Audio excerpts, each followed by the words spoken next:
பாகிஸ்தான் நாடு தற்போது கடும் பொருளாதார நெருக்கடியில் சிக்கி தவிக்கிறது. இதனால் பிற நட்பு நாடுகள், உலக வங்கி உட்பட சர்வதேச அமைப்புகளிடம் இருந்து எக்கச்சக்கமாக கடன் வாங்கி குவித்து வைத்துள்ளது.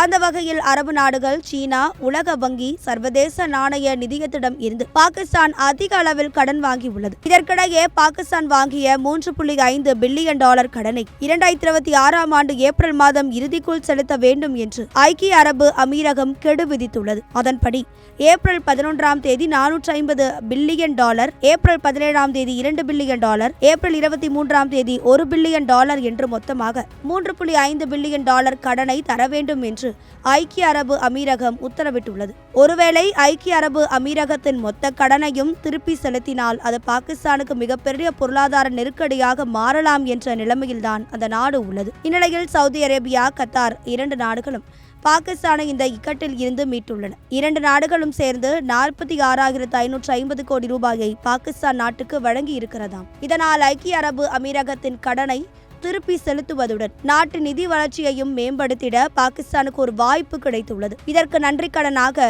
சவுதிக்கு 13,000 ராணுவ வீரர்கள், 18 போர் விமானங்களை பாகிஸ்தான் அனுப்பி வைத்துள்ளது. அமெரிக்கா ஈரான் போரில் மத்தியஸ்தம் செய்த பாகிஸ்தானுக்கு திடீரென வளைகுடா நாடுகள் நிதி உதவியை வாரி வழங்கி இருப்பது சர்வதேச அரசியலில் உற்று கவனிக்கப்படும் விஷயமாக உள்ளது.